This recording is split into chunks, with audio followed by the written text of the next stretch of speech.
This is the Wild Ohio Podcast, where conservation meets conversation. And Ohio's wildlife takes center stage. Join us as we discuss wildlife conservation and outdoor recreation in the Buckeye State.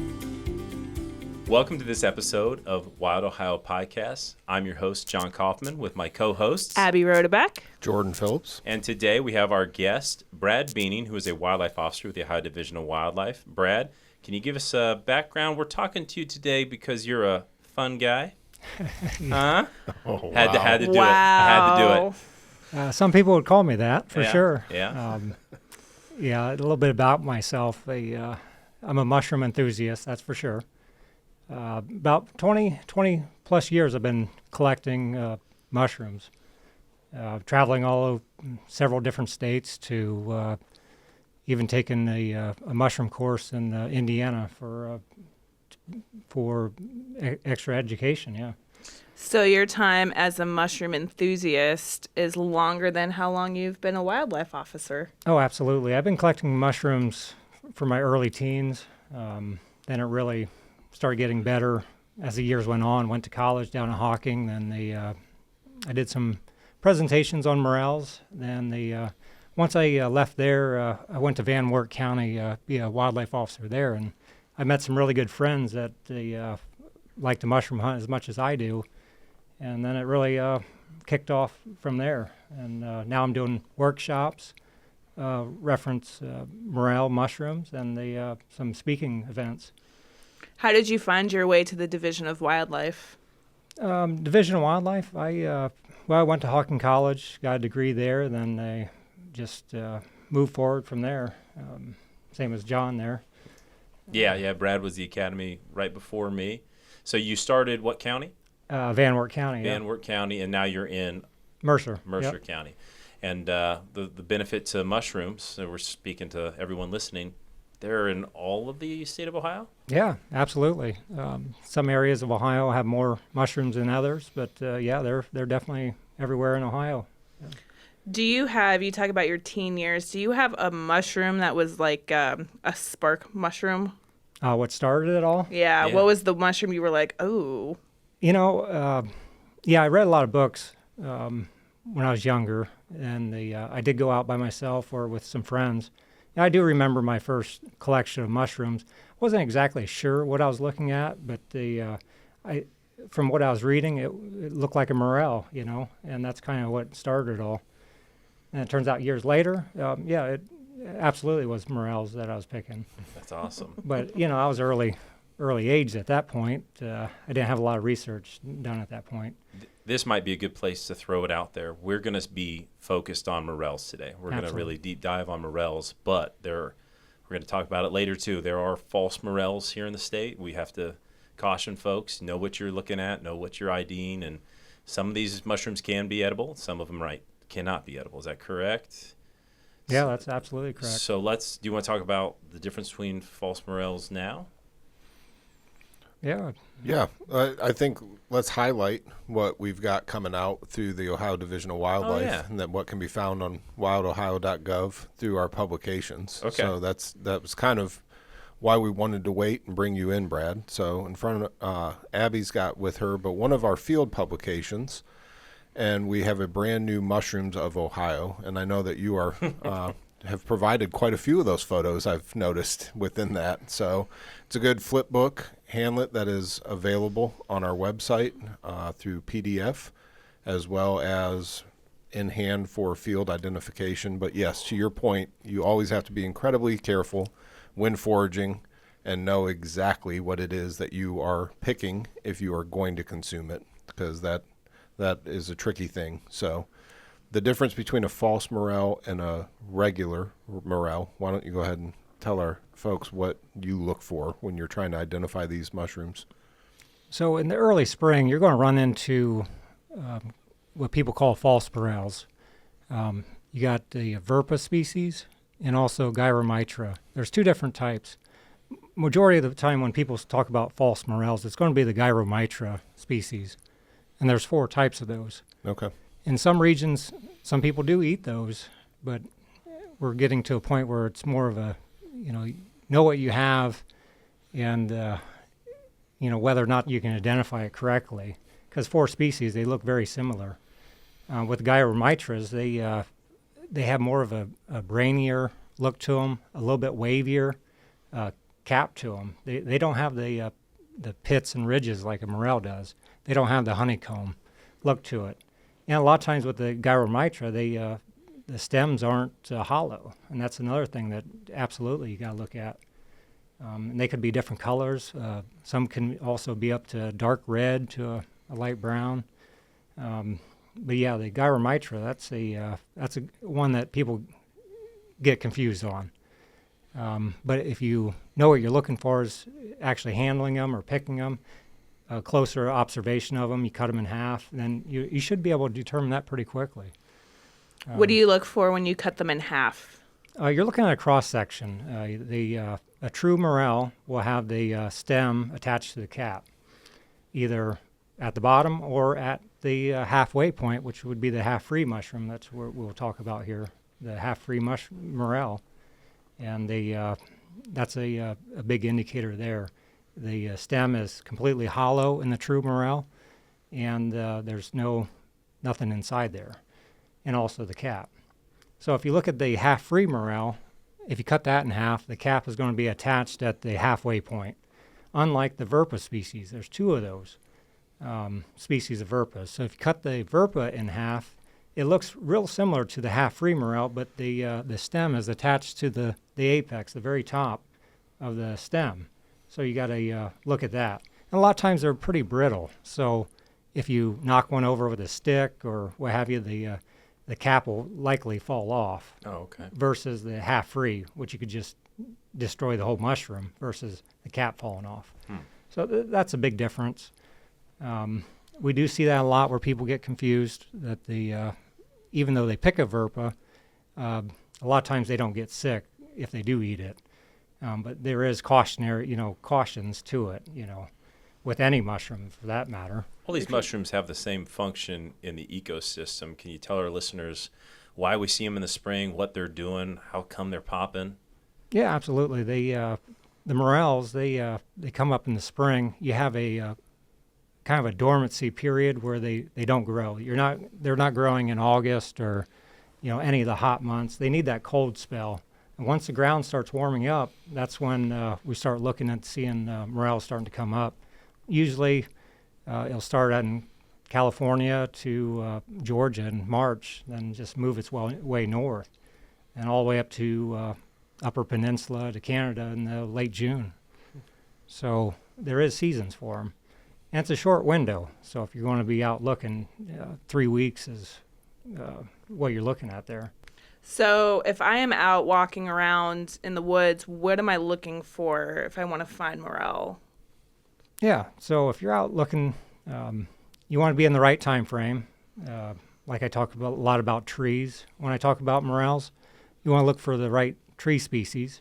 And a lot of times morels grow around certain trees that they like to be around, mainly. Do they have besties? Ash trees, hardwoods? Yeah. Some trees you got to look at the whether or not the tree is alive or dead. Yeah. That's a big one, and the condition of the tree, and if you know your trees, that's definitely going to help you find more morels for sure. And that could be elm trees to apple trees, ash trees, poplar trees. Are we looking for alive ones? You mentioned you want to see if they're dead or alive. Yeah, the condition of the tree. Let's say everybody says dead elm trees is a big one. You're looking for dead elm trees. Well, in my earlier years, I didn't know what a dead elm tree was for that matter. Then what condition a dead elm tree is that like 1 year dead or is that 6 years dead? That does matter. Yeah. So Really? So you're looking for like a dead elm tree would be recently that just died. And that could be a year old. That'd be your best case. And usually those elm trees still have the bark attached. You'll see some flaking. If I see an elm tree when I'm mushroom hunting, I'm tree hunting, then mushroom hunting. I'm looking for elm trees that have that bark starting to peel off. And that's usually a good indicator of year or two worth of death. And usually there's treats at the base of them. Absolutely. So, yeah. Can you speak to why? Do we have an understanding why morels might pop by dead or dying ash trees or elm trees? Yeah, they do have a relationship with trees. That is a fact that they prefer certain trees over other trees, and that's just the way the underground system, the mycelium, what they grow from, relates to that tree. Years ago, the elm tree, we had lots of them, and when they all died from the Dutch elm disease, there's lots of mushrooms being found, and so we're seeing less elm trees, but they're still around. But how I tell a freshly dead elm tree is the size of branches that are up at the top. It's dead because it don't have leaves on per se, and the branches are a lot tinier at the top, size of pencils or smaller even. Okay. Now, if it was 6 years dead, then you're looking at larger size branches because after a while the branches just start falling down. Get frail. And if it still has its bark on it, that's clearly pretty fresh. Yeah. Now, if it has additional mushrooms growing off that specific tree, like, say, pheasant backs or dryad saddles, then you're getting, it's been dead for a while. So I kind of skip over those type of, the elm tree when they have mushrooms growing off of them, for sure. When we're hunting mushrooms in the spring, before we dive into the 4 kinds of morels people are out there looking for, we're probably not the only people looking, or the only things looking to eat these morels. Yeah. Are they utilizing the ecosystem? Oh, morels, they a lot of times people think that people are the biggest harvesters of the mushrooms. It's actually insects. Insects really love them. You got snails, slugs. They're pretty good for insects. Huh. So that's who your competition is when you're out. Well, you have to get them before the snails do. Yeah, if they start chewing on the base of them, on the stem. Yeah. It could fall apart pretty quick. Yeah. Huh.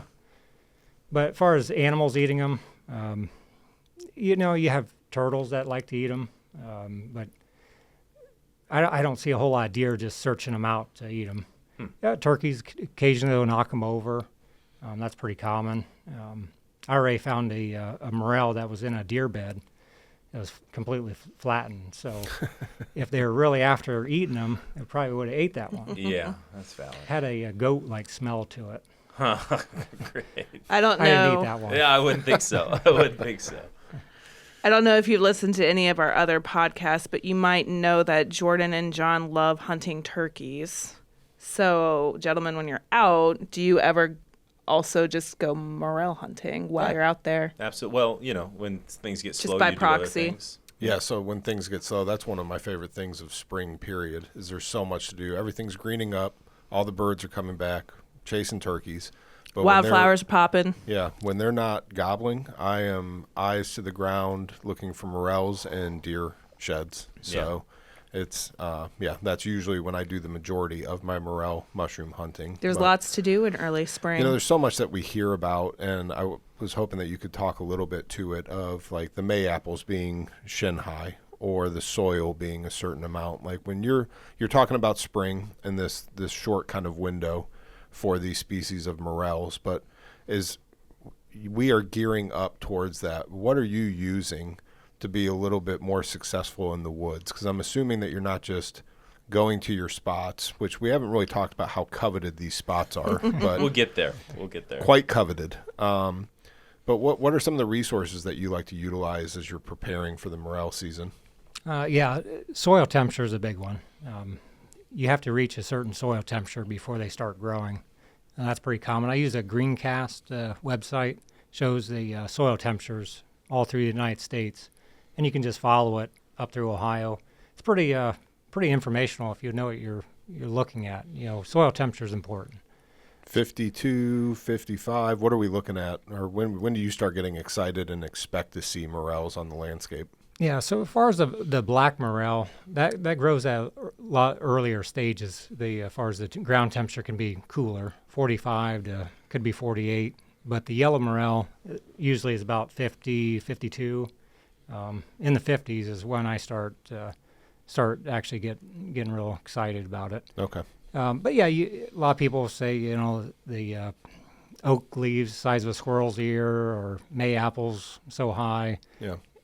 You can use some of that, but I like the certain tree species, see where they're at, and a lot of times they kind of follow what you start seeing Bradford pears blooming, then, I mean, it's a succession of trees that are blooming.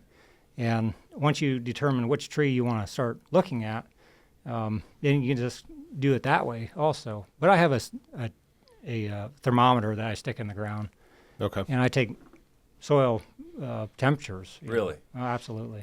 I've found them on the south-facing side of a hill before, and waited to come back for the north-facing side, knowing that side of the hill is not going to get warmer until later.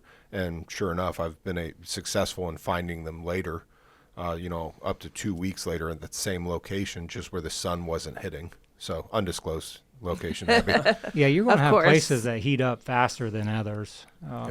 Large rock areas where there's rocks, probably going to heat up. Any cement area heats up the soil in that area. So some people, you're going to see that on Facebook. They'll post early photos, whether or not to be accurate, I don't know. Yeah. But, it'll be a couple weeks. You'll start seeing things. And it's so early. But it's not unheard of that the black morel, it could be up really early. But before the yellow morel comes up, I mean, it's going to take a bit yet. So go ahead, Abby. Do you have Oh, no, you're good. With you're talking about black morels, and we're foraging these different species. When, I'm sorry, not when, but let's talk about the different ones. Let's say, let's start with the one that pops first. Yeah, the right? black And morel. we'll go through them. How about that? Yeah. Tell us about the black morel. Yeah, the black morel, that's an interesting one. It's the pits and ridges are going to be the same as the yellow, but it's going to have a darker color to it. The ridges are going to be darker. But at the real early stages of the black morel, it's going to be a lighter colored. The sun actually makes it a dark colored. Interesting. I didn't know that. So it's when it's underneath the leaves, it could be a light brown color even. But they have the same appearance as the yellow morel. They're a lot smaller. They don't get real big. What is their, how long do we have to forage for those before they Your go? window of opportunity? Yes. Window of opportunity, yeah. About 3 weeks. Okay. Start to end.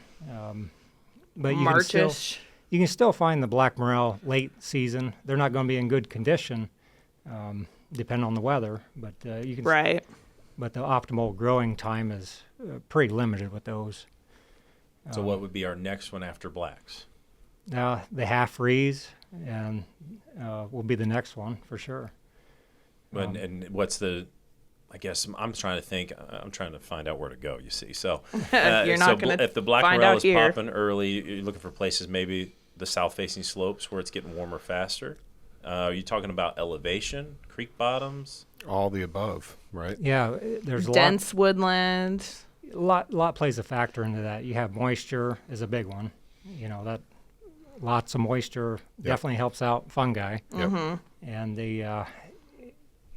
south facing slopes, it could be if it heats up more, then that'd be the first place I'd go. As far as the elevation, that does matter a little bit for sure. Our hills around here aren't really that big. Yeah. But it definitely could help. Anything to get an advantage over it, Yeah, and so the half free, and now we talked a little bit before this started. There's another one, and I don't want to say it the right way or the wrong way. I'm going to let you say it. What I call it is a Morchella diminutiva, Okay. but you pronounce it slightly different. That's going to be a smaller mushroom. A lot of times people find those black cherry trees to tulip poplars. Most people can't tell the difference between that and a yellow morel.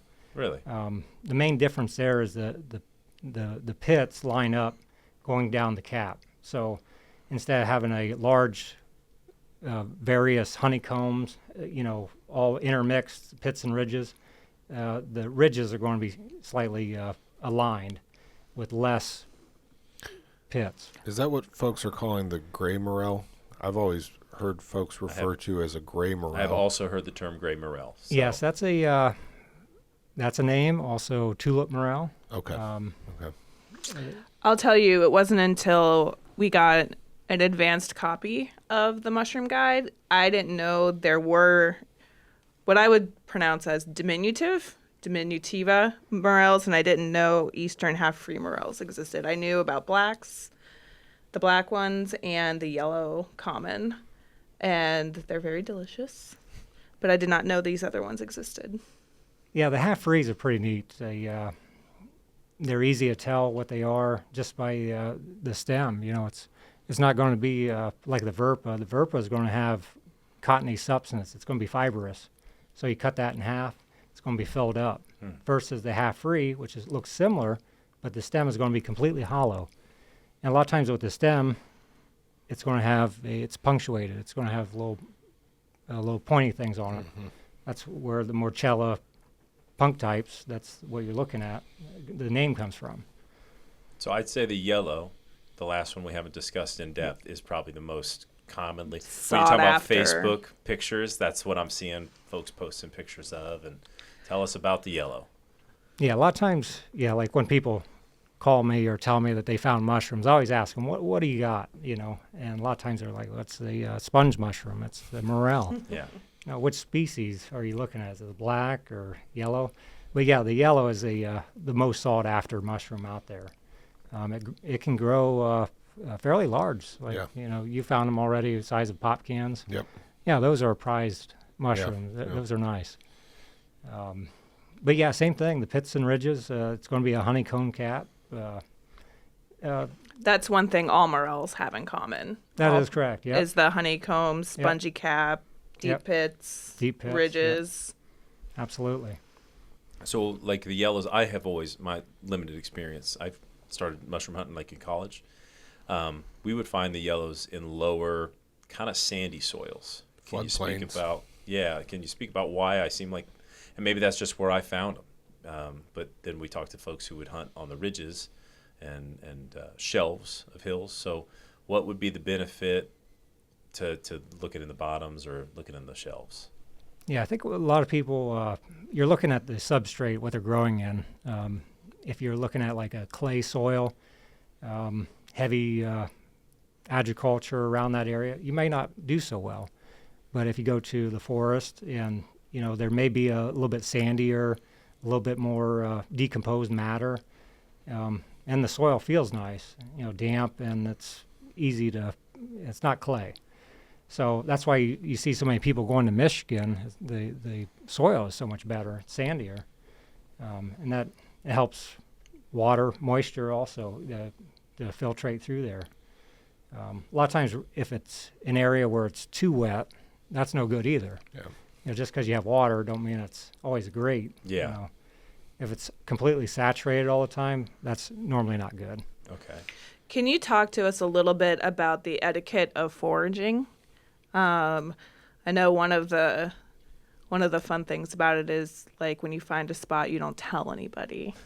However, that's a common theme in foraging and hunting and fishing. Yeah. Yes.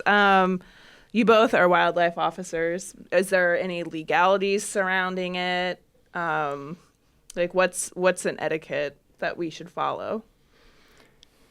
Well, getting permission from the landowner if you're going on private land is a big one.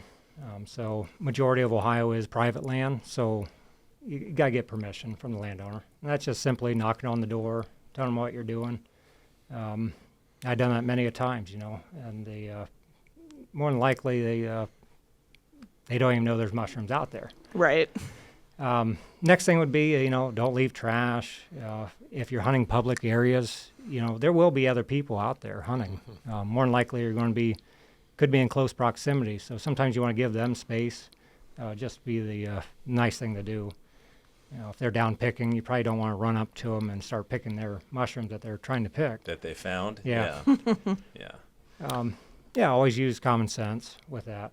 Another one that comes to mind on public land is this is also in turn with what we've already discussed, turkey season.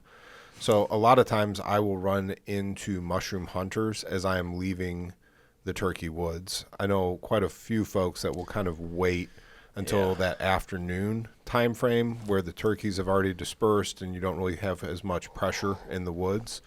If it is turkey season, I wouldn't necessarily recommend just hitting it right at daylight on public land.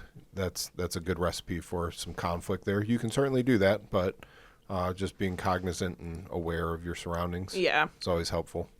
Yeah, I've seen that complaint, Brad. I'm sure you've seen that complaint. Yeah, because it depends on what clothing you're wearing. There's going to be turkey hunters out there.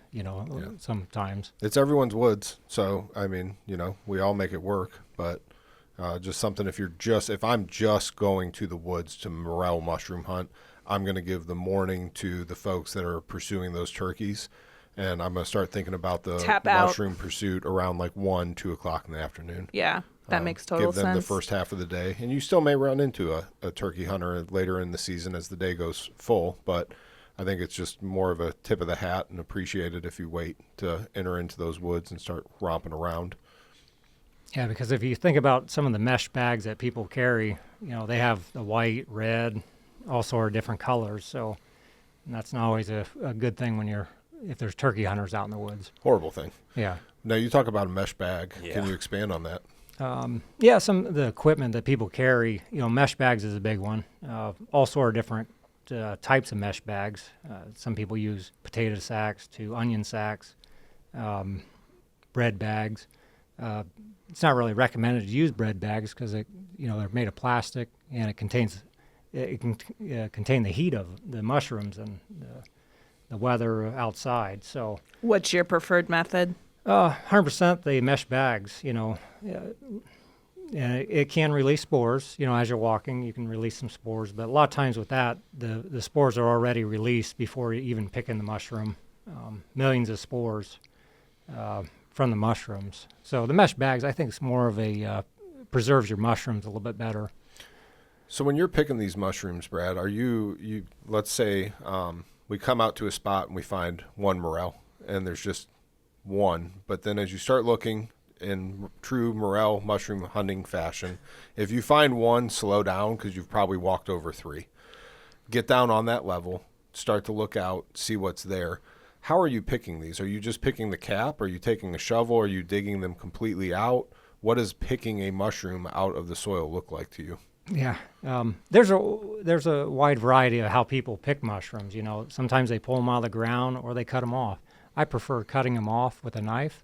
I always carry a mushroom knife or any You're type. cutting them off at the base of the stem then? Yeah, close to the soil. Okay.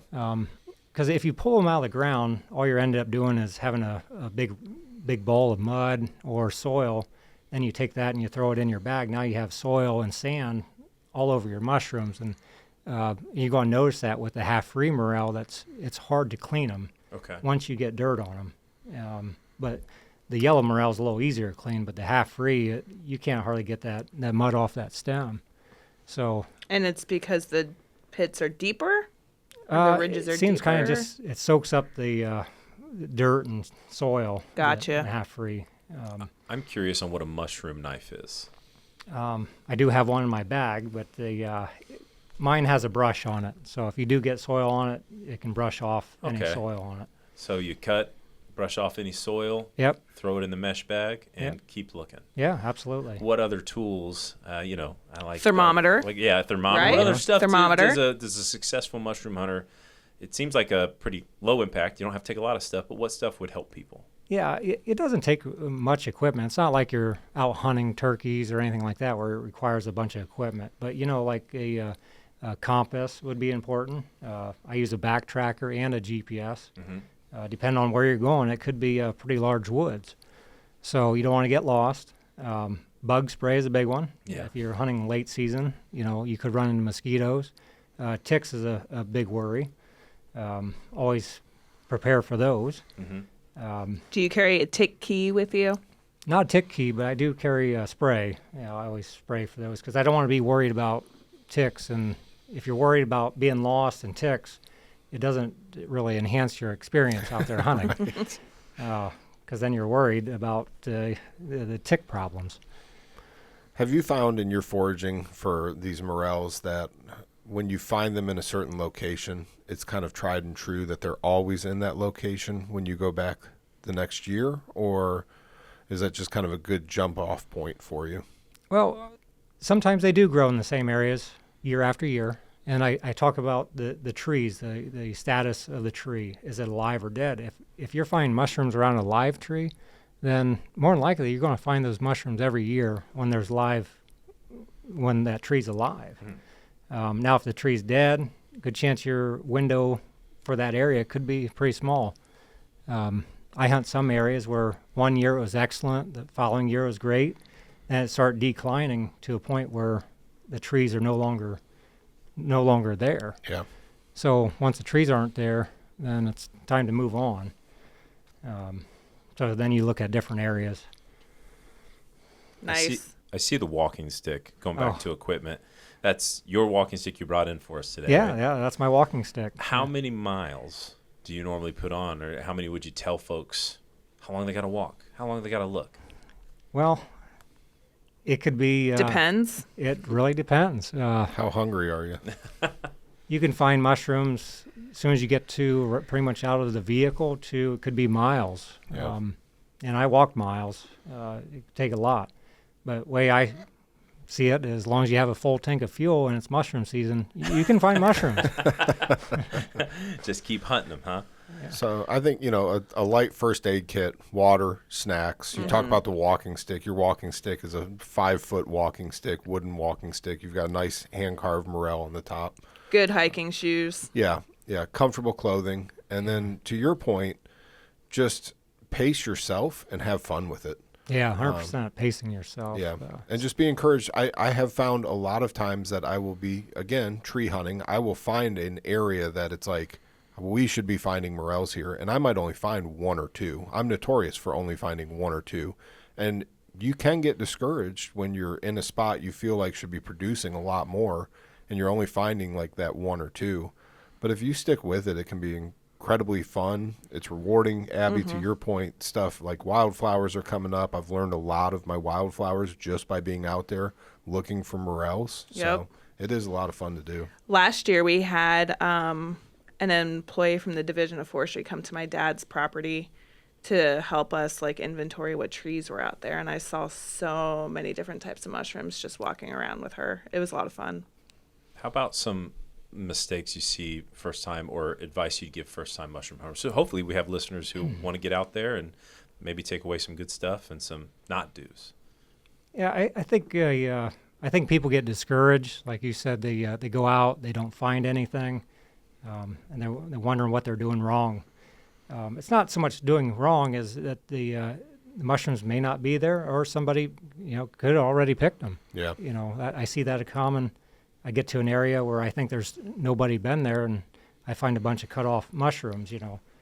So then you just keep going, and but you got to keep it in perspective. You don't want to overdo it. Like you said, bring snacks, water, because once you're out there hunting trees or looking for certain tree species, you could be walking long distances and not realize that you're getting kind of tired and dehydrated, lost, and yeah, not having fun anymore. Yeah. I'd always recommend people taking somebody with them, because let's say you do get lost, now you have a partner that you're lost with.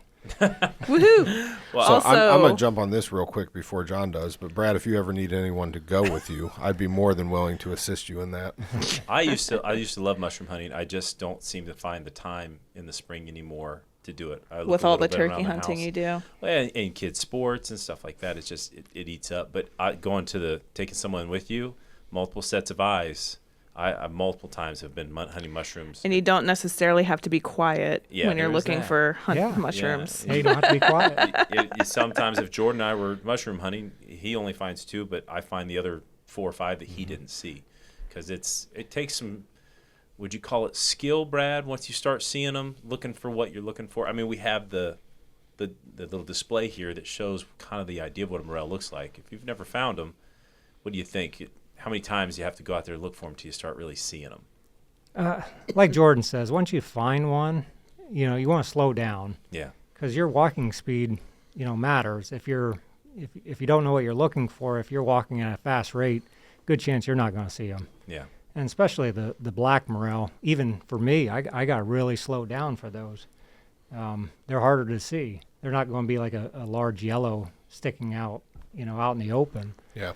That's why they're so hard to find, and they're unique. They blend into the environment. And you could walk around, different ways around a tree or in that area and continue to find them. I say you just look until you find one more. Yeah, That's when you quit. I've done that. I want to say too, as far as safety goes, if you're unsure about what you are looking at, leave it. If you're in doubt, throw it out, or just leave it there. Yeah. Yeah, if you're unsure, a lot of times what I see on Facebook, people ask what this mushroom is. Well, it's already on their cutting board in their kitchen. Right, too late. And the pan Yeah. is already Yeah. ready to go. That might be a little late. Yeah. Now, if it's out in the field, yeah, I think taking photos of it and getting a mushroom book or asking somebody that does know a little bit about it's the way to go. That's a pretty common thing I see people are asking when it's already going to be possibly already eaten. Oof. But there is a condition of the mushroom too. If it's too far along, they do deteriorate over time. Even morels, just because they're morel, they could get to a point where maybe they're not so good to eat anymore. Yeah. And just for clarification, this mushroom guide that we have, it's got all the mushrooms of Ohio. So we're very focused just here today with you, Brad, on the morel mushrooms. But as a fungi enthusiast, if I can call you that, mushrooms are a very unique organism and really kind of a great indicator of quality habitat in a lot of situations. Can you think of some other mushroom species that kind of are reflective of specific habitats or things that you cherish as you're walking through the woods and you're foraging for these species? You're talking about, let's say, chanterelles, stuff like that. Yeah, they definitely are in certain areas, and not others. But a lot of mushrooms, even the, let's say, the hen of the woods or the chicken of the woods, a lot of times they are on dead trees. They're pretty much decomposing those dead trees. So once that tree is completely used up in nutrients, they're no longer going to be on that. And he also answered that question for me because he is naming other edible mushrooms that come out in the fall. So you are frying pan focused when you take to the woods for mushrooms. Yeah, mainly. That's the reason I collect mushrooms. Yeah, absolutely. I can get behind that. Yeah. Yeah. Speaking of frying pan, we've kind of talked all this different stuff. We know you're out there looking to eat them. How should people prepare morels? Always have a good specimen for one. Then a lot of times people soak them in water for a short time. Overnight to 2 or 3 days might be too much because morel is mainly made of water, so it can, if it's dry, it can soak up water. So if you just clean it, soak it in some water for five or so minutes, that'll get any bugs out of it. There's snails. There could be even a salamander in a big morel. Have you seen a salamander in a big morel? I heard people find them in there. Oh, wow. But I do Wow. find snails is a big one, slugs, Roly-polies. roly-polies. All the time. Salamander all on the there. time. Yeah. That's nothing to be discouraged about. These insects love these. It's a good habitat for them. They like eating them. So it's not a big deal to have. Could be even ants that are inhabiting the mushroom. So you just clean them off. I use the spritz mode of the faucet there. Get all the sand. Sand is a big one. I hunt in Michigan quite a bit, and since it's sandier soil, some of the mushrooms are definitely going to hold a lot of sand. Are these mushrooms you should be eating raw, or can you? Absolutely not. Absolutely not. Yeah, no mushroom should be eaten. A wild mushroom should be eaten raw. Good to know. Yeah. Has anybody ever died from morels? I mean, back in 2023 in Montana, there was, I think, 51 people got sick at a restaurant. They served morel mushrooms that were undercooked or raw. I think it was a kind of like some type of egg roll or something like that. And 51 people got sick, and a lot of those are gastrointestinal issues to items like that. Again, species identification is imperative. Yep. What's within your comfort level, and making sure that you're cooking it fully. So you are taking something from the woods and preparing it for you and friends and family on your own. So proceed with caution, because there's a lot of things that can happen that are great, and there's a lot of things that can happen that you don't want to necessarily be part of. So Absolutely. And especially with the false morels. In some regions, people do eat them, but I don't recommend it. Yeah. You said you put them on pizza before, Jordan? Mm-hmm. Like just topping, and then put in the oven. But I'm putting it in the oven. Yeah. But yeah. I usually will pan fry them, but if I find a big mess of them, I will go and buy a frozen like DiGiorno's pizza, and I will top them with morels and then throw it in the oven and put a little extra spice on it, and it is out of this world good. Sounds like we're going to Jordan's for dinner. Yeah, I've sometime only in ever the had them spring. fried. I've never done anything else with them. It's real good. I've only ever had them in a restaurant. Yeah. Delicious. I And guess that's a growing industry as well. I don't know that we'll necessarily get into it, but you are starting to see the ability to buy. I know dried is fairly easy right now, but a lot of times, I'm in Licking County, a lot of times just our local farmers market or our local grocery, as these are coming in, folks can get the correct permitting to be able to sell these, and they're expensive. There's a reason why, folks are proud of them, because it does take some time, energy, and effort, and they are good table fare. But if you never had them, again, know what you're buying, be cautious. But I would encourage anyone to, take the opportunity to go with a seasoned mushroomer and just start out by finding them. So the walking stick, another thing that came to my mind that is helpful with a walking stick is I was always taught that once you find that one, you slow down. The second thing you do is you start to get on the mushrooms level, meaning I'm 6'2" and I'm looking down at a morel mushroom.